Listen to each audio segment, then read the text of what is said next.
The top story this week is one of the biggest news stories in 2 decades. It is a move that was long overdue, but was not any less shocking when I saw the tweet from the man himself flash across my screen. Vince McMahon, the most successful promoter in the history of the wrestling industry. The man who took over his father's company 40 years ago this year and turned it into a multi-billion-dollar business. The man who helped kill off the territories. He would pay bonuses to wrestlers to sign with him and leave other places if they agreed not to give notice to their bosses.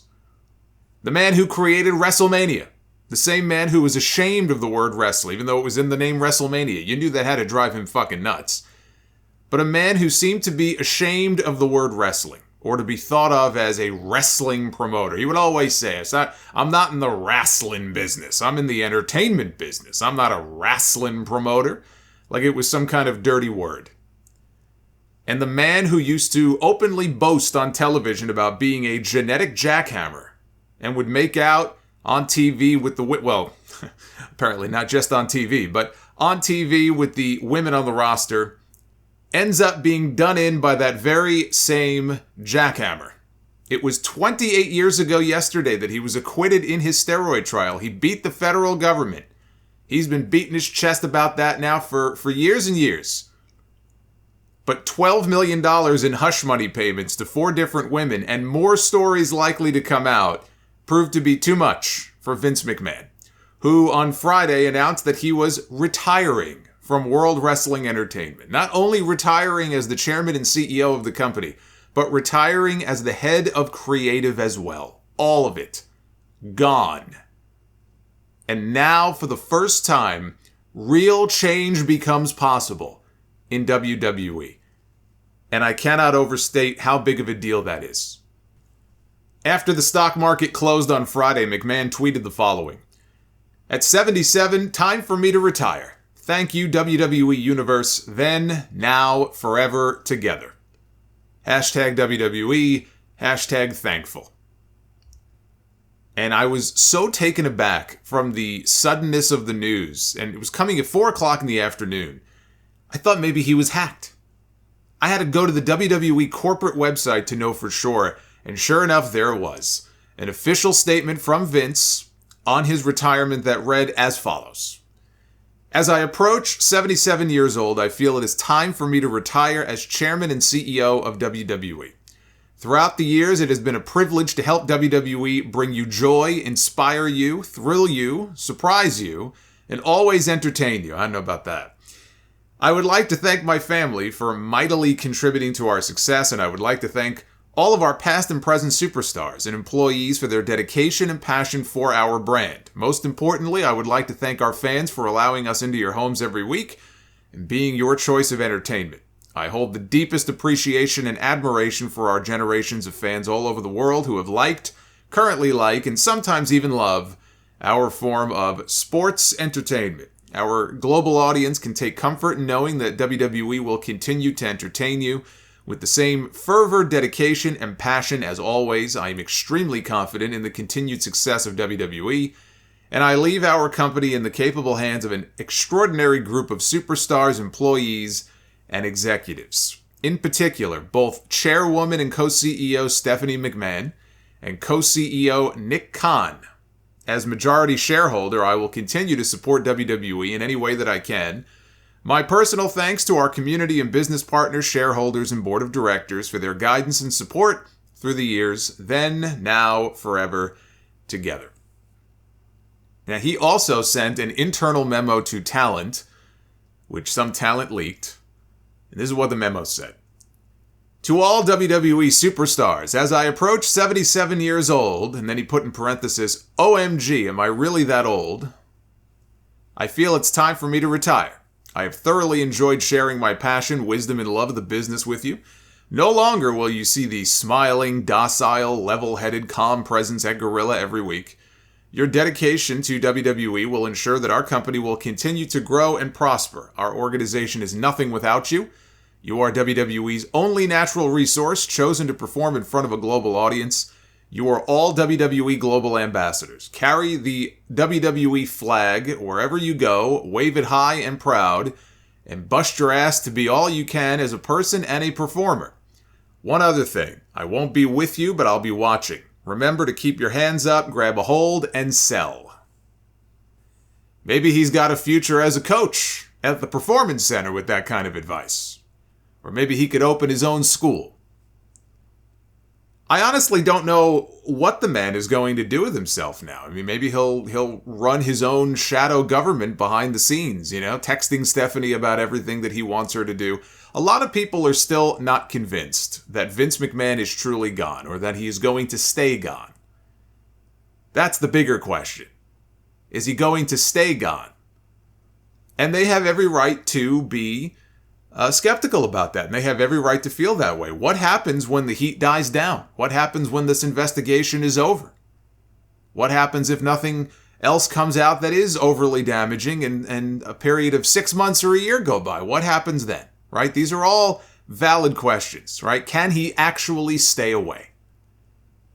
But for now, this is not a sham. This is not a work. He is gone.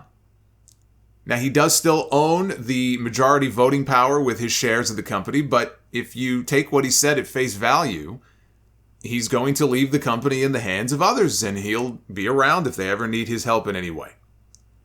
Stephanie McMahon and Nick Khan, they have officially been named co-CEOs of WWE effective immediately. And I'm reading all of this, and I'm just thinking, boy, this new season of Succession has been outstanding. They might even win an Emmy Award. Kevin Dunn might finally get that Emmy that he has longed for so many years. This completes the ascent of Nick Khan. If you have seen those Mortal Kombat memes on social media of him, climbing the mountain level by level, he has now reached the top of the mountain. And I'll tell you what, what Tony Khan has been able to achieve with AEW in 3 years is very impressive, but that is nothing compared to what Nick Khan has been able to pull off in less than 2. Having co-CEOs is unusual. They're supposedly not good friends or anything, but they get along fine. How will the two of them coexist? How will Stephanie and Nick Khan coexist, assuming that they share equal power now in the company? Is Stephanie going to focus more on the wrestling side of things, while Nick Khan focuses more on the business end? That would seem to make sense to me. But we don't know. This is a whole brand new power structure that has now been set up in this company. Per Mike Johnson of PW Insider, the Vince McMahon retirement decision was privately made about a week or so ago. The decision was made to place Stephanie McMahon and Nick Khan into the co-CEO roles shortly after it was clear that McMahon would be leaving the company. It was a very closed circle that knew. Vince McMahon was not present at all in Boston for SmackDown on Friday and will not be officially involved in the creative process going forward. And those were the key words there. Because when the news first broke, nobody knew for sure. Vince said nothing about creative in that statement that he put out. He said he was retiring as the chairman and the CEO. And people thought, oh, he didn't say creative. There's that little caveat there, but no. It includes creative. It includes anything that he was involved in. He has retired from those roles. Now, Mike Johnson was also told that there was a pretty positive reaction in the locker room in regard to his retirement. The idea that there would be this new energy for creative that has a lot of talent excited now to see what comes next. And the belief among younger talents is that a younger vision creatively will help the company connect better with the overall audience. And this is something that I've been talking about for years, as the company now is trying to get younger. And they have a lot of young, hungry talents down in developmental right now. We talk about them when we talk about NXT. We talk about the Braun Breakers and people like Carmelo Hayes and Grayson Waller and all these people, right, that they're pushing right now in NXT 2.0. They're getting younger, while their boss is getting older. So, of course, they would be excited to work with someone younger. One vision. The same vision for 40 years straight. At some point, you run out of ideas. You run out of gas. And it's time for a change. It has been time for a change for a while now. It's no coincidence that on the same day that Stephanie is elevated to the co-CEO position, that her husband is reinstalled as the Executive Vice President of Talent Relations. The Triple H announcement on Friday morning was completely overshadowed by what came later in the day. But they did put out an announcement. It was very brief. It just said Triple H is back, or Paul Levesque is back. And Levesque said, "I look forward to returning to my prior position as head of talent relations. I am healthy, fired up, and ready to take charge." Well, I'll bet he's fired up. There's probably no person more fired up over all of this news than Triple H. Because you have to think, he has been waiting in the wings. He has been waiting in the shadows for this moment to come. He probably never thought this day would come either. So I'm sure that Triple H is all fired up. Don't get too fired up, though. That might not be good for the heart. But I'm sure he is very fired up. Now, when WWE placed John Laurinaitis on administrative leave, because the board of directors is investigating not just Vince McMahon, but they're investigating Laurinaitis for the hush money payments and the NDAs. When that happened, Bruce Pritchard was named interim head of talent relations. That was always meant to be temporary. So this is not a case where Triple H is replacing Bruce Pritchard. Yeah, technically, he's replacing Bruce Pritchard. In reality, he's not replacing Bruce Pritchard. He's replacing John Laurinaitis. Laurinaitis held that position about a decade ago when all of a sudden he got moved into a different position in the company. Now we know because of some hanky-panky that was going on behind the scenes. Now all of a sudden his demotion a decade back makes sense. Then last year, Vince McMahon placed him right back in the same role. So what this news all but confirms is that Johnny Ace is finished. Johnny Ace is done. And I can only hope that Triple H phoned him at home and gave him the bad news and told him, "It's just budget cuts, kid." I hope he did the voice, too. Oh, I hope he did the voice. I hope he did the voice when he said, "It's just budget cuts. Sorry, kid." But don't worry, the dynamic dude is going to be just fine. He's going to get his golden parachute. He'll be set for life, but at least he'll be gone from the company. Another corporate stooge in a long line of corporate stooges who contributes nothing of value. Nothing of value will be lost by John Laurinaitis being out of this company.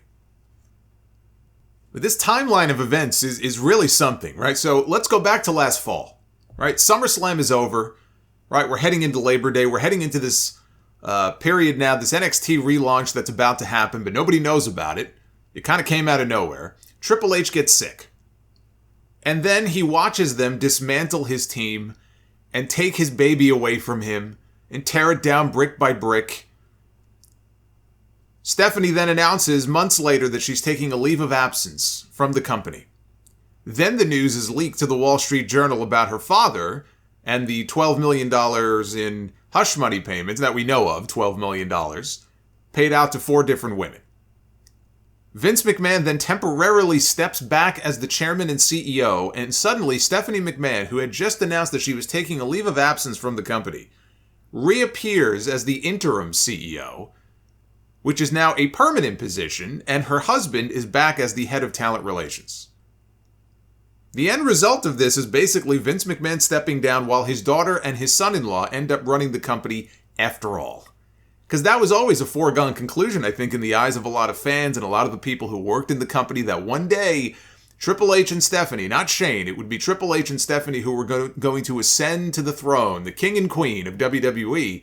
And then in recent years, it became pretty clear that that was not going to be the case.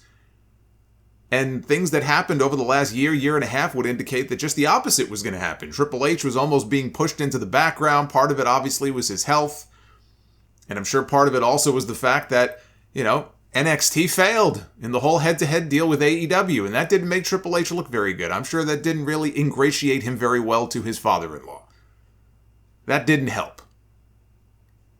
But here we are now in 2022. Vince McMahon is gone. Triple H and Stephanie now have been elevated. Stephanie is the chairwoman and the CEO. This is a better comeback story than the Red Sox over the Yankees in 2004. They could write a movie about this. And in the final scene, they cut to a shot of Stephanie's sent email history from her anonymous Hotmail account. And we see the email that she sent to the board that got the ball rolling on this entire thing. So we could talk about all of the creative reasons for why this needed to happen.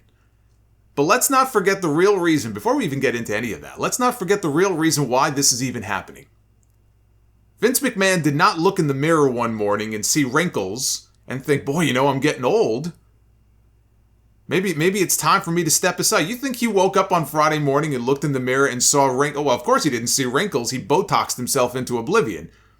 But he didn't suddenly look at his birth certificate on the stone tablet that it was chiseled into and realize how old he really was. $12 million to 4 women to buy their silence. $7.5 million of those dollars of which went to one person, one former wrestler. Probably more dirt yet to come. He didn't want to go. He knew he had to go. If he didn't want to go, I wouldn't be talking about this story right now. He'd be fighting this tooth and nail. Vince McMahon may be a lot of things, but he is not a dumb man. At Money in the Bank, the talent, they were assured that Vince was not going to leave as the head of creative under any circumstances. Meltzer said it. Sean Ross Sapp said the same thing, that it was even off-putting to some top talent when they heard that he retired because they were just told a few weeks ago that he wasn't going anywhere.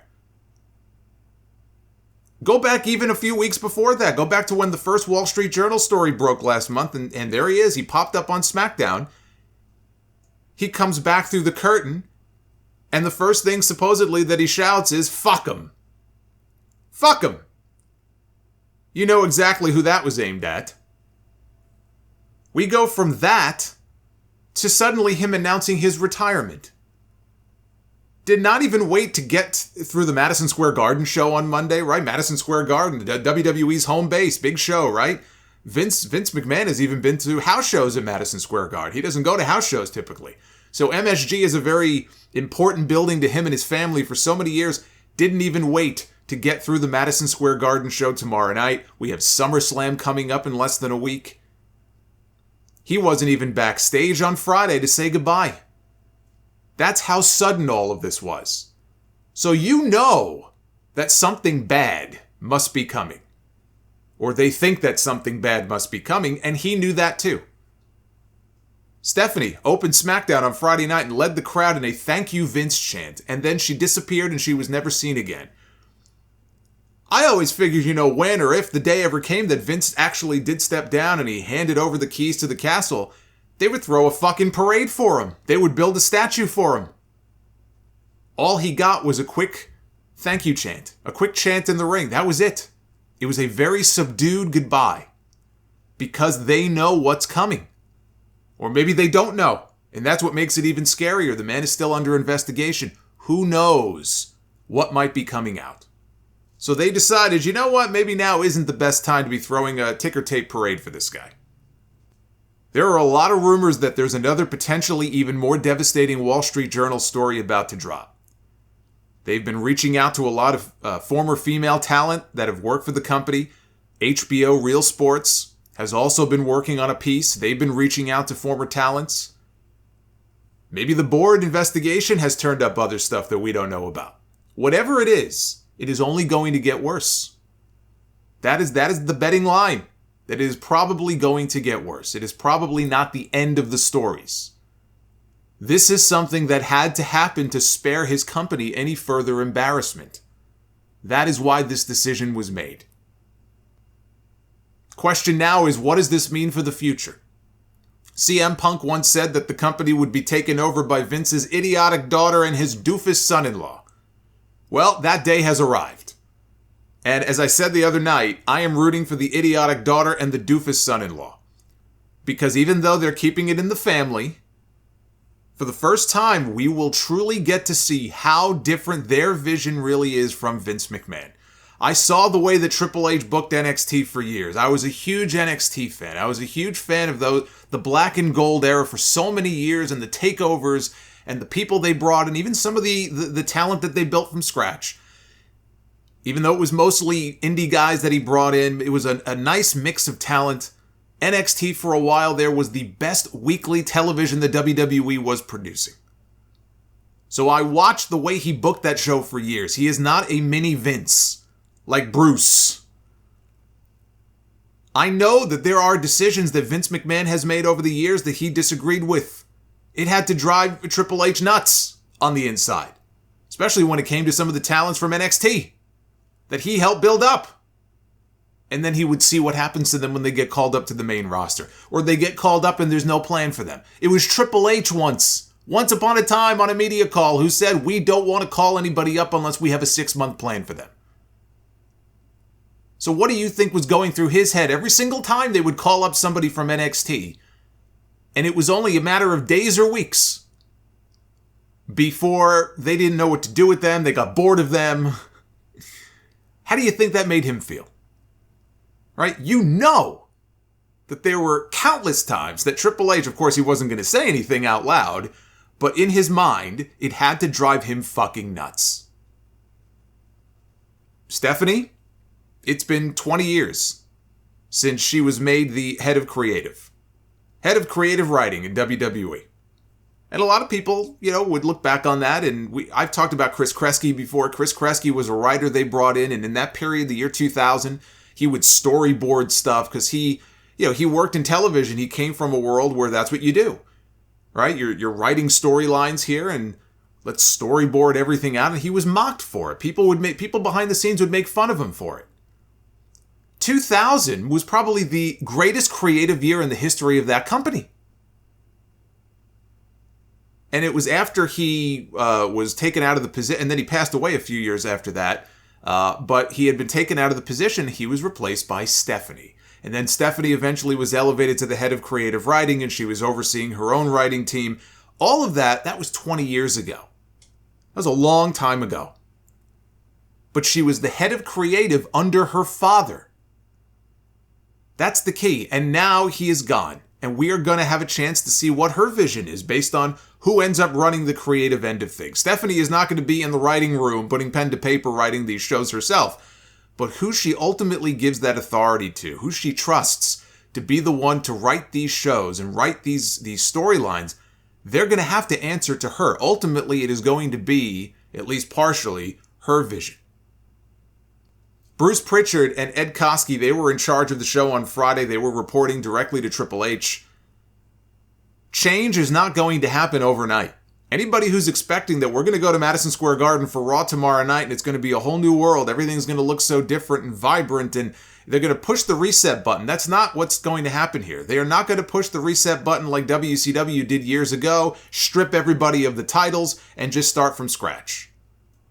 Right? It's like you're putting your own promotion together in one of the modes in 2K22 and you didn't save it. The save game didn't take. Now you got to start all over again. That's not what this is. This is going to be a gradual process. It will take months to truly see what these changes are going to look like.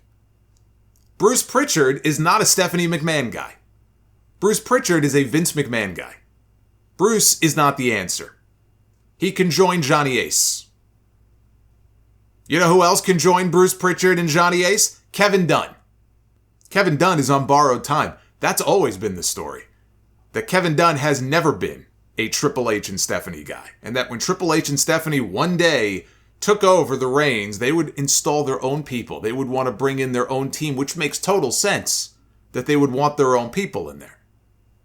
Kevin Dunn is on borrowed time. I'll help him pack a bag. The guy is worth millions of dollars, so he could pay for his own travel. I will happily, though, kick in the money for a bus ticket if he needs one.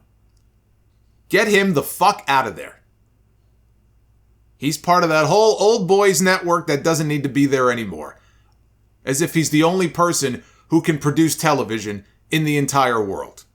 I've seen some of the television that he has produced in recent years. It's made me nauseous. Get him the fuck out of there. So who heads creative now? Who's going to head creative? Well, I mean, there's a lot of different names that you could consider. I mentioned Triple H. And I mentioned his time in NXT and booking the black and gold and what he was able to do down there. Now, Triple H also had a very serious health scare last year. He almost died. He came very close to dying. Now he's being worked back into things. He was just appointed the head of talent relations. I don't see him being head of talent relations and head of creative. I think that's a lot to put on his plate. So health-wise, maybe that isn't the best thing for him, but Triple H absolutely should be under consideration. Triple H should absolutely be assisting on the creative end of things. And I think that over time, that is what we are going to see. Stephanie is in there. She's the chairwoman and the CEO. I think it's only a matter of time before Triple H has some kind of role to play in the creative end of things. But then you look at other people they already have under contract, people already working for the company. Paul Heyman. Paul Heyman at one time, much like, in fact, right around the time that Stephanie was heading creative. I mean, it was always Vince, but she was kind of the head of creative, and Paul Heyman was writing SmackDown, and there was a period in 2002, 2003 where SmackDown was the A show. And that was around the same time that Paul Heyman was, I believe, the head writer for that show. Paul Heyman has always had a knack in terms of finding, talent and trying to accentuate their strengths and hide their weaknesses. That's something he became known for in the old ECW. Even when he was the executive director of Raw a couple of years ago, there were certain people, reports would come out about favorites of Heyman's. He was a big fan of, I think, Aleister Black, and he was a big fan of the Street Profits, and I think Theory even, he was a big fan of his. He wanted to go younger. He wanted to start to really focus on some of these newer faces and these younger talents. Paul Heyman already works for WWE. Paul Heyman should absolutely be considered to assist on the creative end of things. He's right there. And you know that he could contribute. Jeff Jarrett works for the company now. They put him in charge of live events. He's going to be a referee at Summerslam next Saturday. Jeff Jarrett certainly has experience going back to the TNA days of assisting in some capacity, I'm sure, on the creative end of things. Not that he was the head writer or anything. And look, I'm not necessarily even the biggest Double J guy, but maybe he could contribute, right? You got to keep his name in mind too. Maybe there's something that he could bring to the table creatively. Maybe he should be given a chance. I think of Gabe Sapolsky, who was working under Triple H on the NXT end for a number of years, right? Obviously he's been with Ring of Honor and he was running Evolve for so many years. He was an understudy of Paul Heyman going back to the old ECW days. They let him go at the beginning of this year. All these budget cuts, they let him go. I don't know what he's doing. I don't know that he's doing anything right now. Would they consider bringing him back? If Triple H has more influence all of a sudden, obviously he liked Gabe, would he bring Gabe back? Would he make a play to want to bring him back to the company and have Gabe assist in some way on the creative end?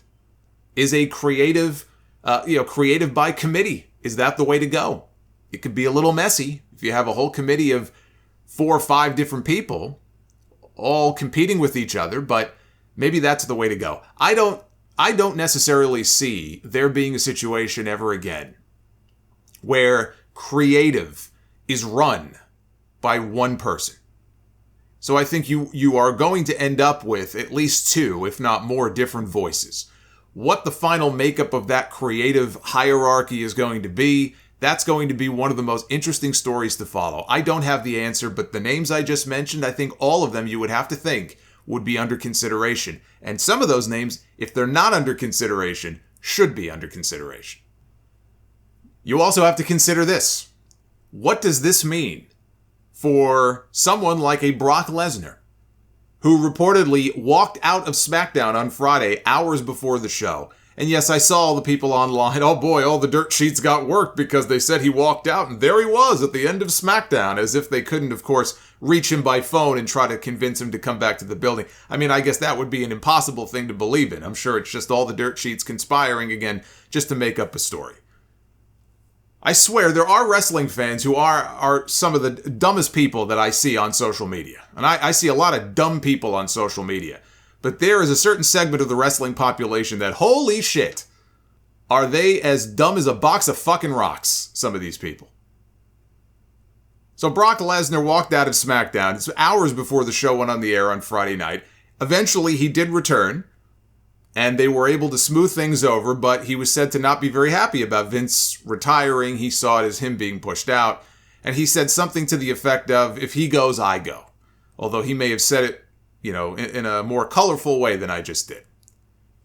Fightful confirmed that the show had to be rewritten on Friday because Lesnar was scheduled to open the show, and then immediately he was going to get back in his car and probably and just leave. Cultaholic had a report claiming that WWE was already considering calling Bill Goldberg to replace Brock in the main event against Roman Reigns at SummerSlam next weekend if Brock did not come back. So boy, did we dodge a fucking bullet here. PW Insider said that Brock was spotted in White Plains, New York after the show was over, which was odd because normally he would just go back home, which for him is probably in Saskatchewan. But he was spotted by multiple people, I guess, fans who took pictures of him at the airport in White Plains.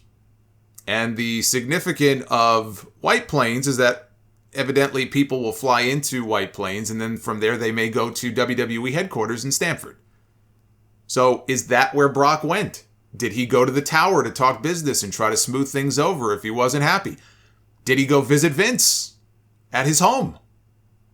We don't know. But they almost lost their SummerSlam main event.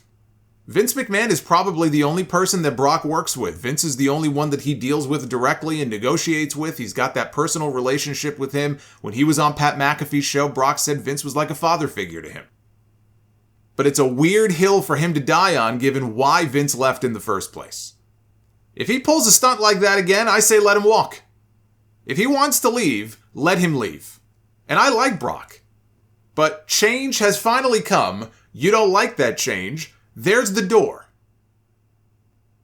What impact will this have on Brock Lesnar's future in WWE beyond SummerSlam? Or for that matter, what about Roman Reigns? Or bringing back people like John Cena? Or The Rock? Is there loyalty to Vince McMahon or is there loyalty to WWE?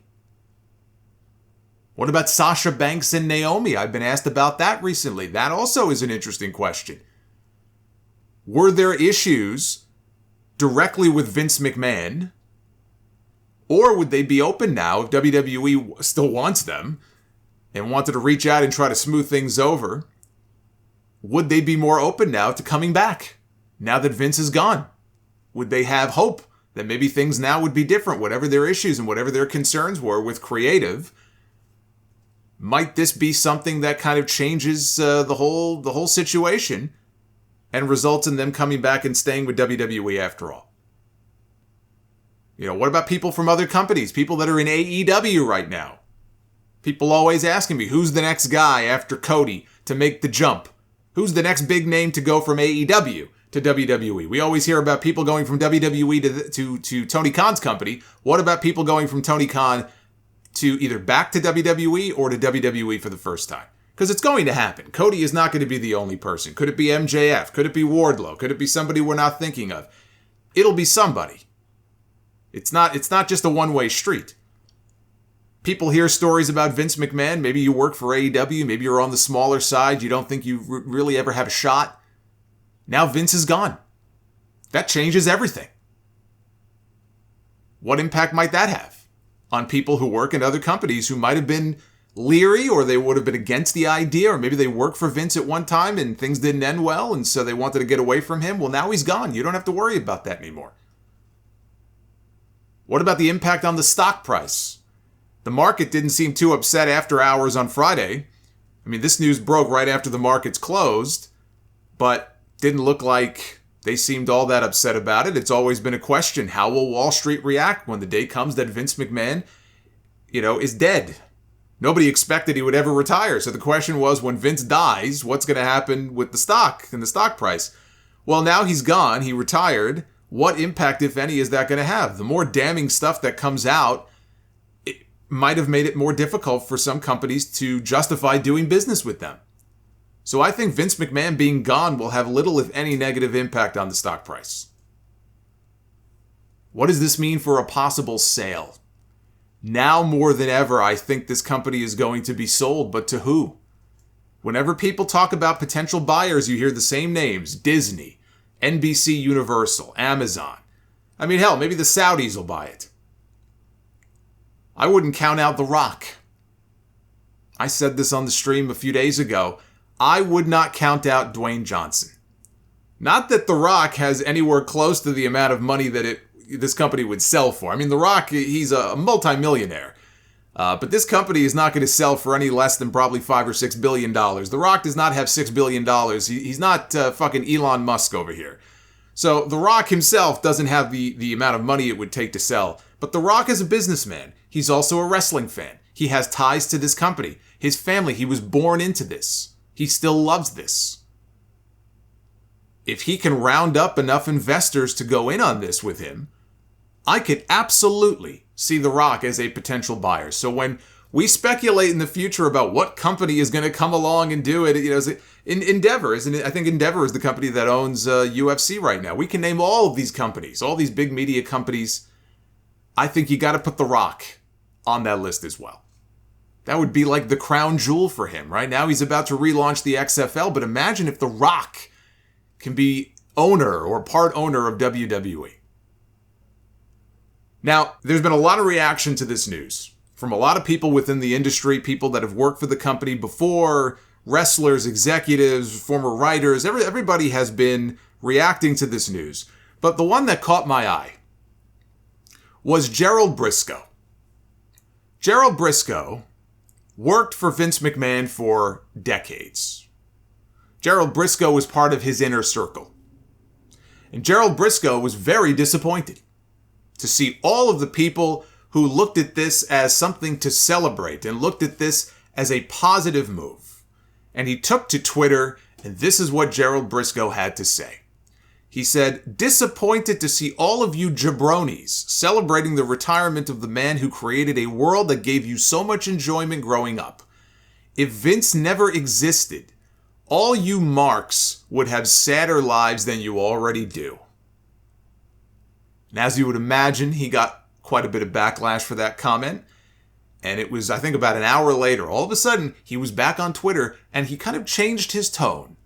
And this is what Briscoe had to say. He said, "To be clear, the allegations of workplace misconduct are very serious and disappointing to me. I applaud the board for holding people accountable for their actions." Now, I know that Jerry Briscoe has not worked there in a while. They let him go several years ago, but he did work there for many, many, many years. In fact, he was part of Vince McMahon's inner circle. He wasn't just a stooge for him on TV. "Can I get some coffee for you, Mr. McMahon?" He wasn't just a stooge for him on TV. He was a stooge for him behind the scenes as well. This gives you a window. That first tweet, and the reason I wanted to bring this up, that tweet gives you a window into what these people really think of the fans. And no, we're not just talking about a small subset of fans. Oh, they only think this about a small segment of the fans, only internet fans. This is what they think of the fans, all of them. You and me and the father sitting in the crowd with his son, who isn't necessarily on social media for half the day. These guys, they throw the word mark around like it's some kind of cool insult, like it's going out of style. And they really believe that if Vince McMahon didn't exist, if he ceased to exist, that all of us, we would just be lost in our lives. We would have nothing to do. We would have nothing to fill the void. I guess we'd all be living out of cardboard boxes on the street corner. It's no wonder so many of these guys have had knee replacements. You spend enough time on your knees, they're going to hurt. The least Vince could have done was spring for some towels for them to put underneath them. What is the legacy of Vince McMahon? I think his main legacy is going to be taking a company that was on the brink of bankruptcy 25 years ago and turning things around and growing it into a multi-billion-dollar business. I think that is the main legacy that he leaves behind. Now, obviously, there's been a lot of very salacious stories and allegations about him and a lot of really disturbing things on his own television shows over the years that he was responsible for. All of that is part of his legacy too, being a ruthless promoter, right? There's positive things that people say about Vince McMahon and how charitable he can be and how charitable his company is, but then there's also a dark side. And that's part of his legacy as well. You take the good with the bad. But to go back to what Briscoe said, I was 5 years old, when I saw my first WWE match. I went to my first live event, Madison Square Garden, the day after Christmas, 1987. Macho Man Randy Savage against the Honky Tonk Man in the main event for the Intercontinental title. Jimmy Hart suspended above the ring in a shark cage. We just got done with Shark Week. We had a shark cage on Dynamite Wednesday night. There's Jimmy Hart, suspended in a shark cage above the ring. It's the only match from the entire show that I still can remember if I close my eyes. I think Peggy Sue was even there. She was played by Sensational Sherry. And I fell in love with wrestling at a very young age. And I fell in love with wrestling in the Hulkamania rock and wrestling era that Vince launched when he took Hogan. And Hogan was already a big name, but he was a big name in the Twin Cities. He took Hogan and... to be fair, it wasn't just the Twin Cities. I mean, Hogan also had success in Japan, and I don't want to say he was only a big star for Vern. But I also think that there are people who honestly believe that Hulk Hogan was some no-name jabroni, and Vince McMahon is the one who, created Hulkamania. Hulkamania, I got news for you. Hulkamania was a thing years before Vince McMahon got a hold of Hulk Hogan. But when he got Hogan and they went national, right? They took the whole country by storm.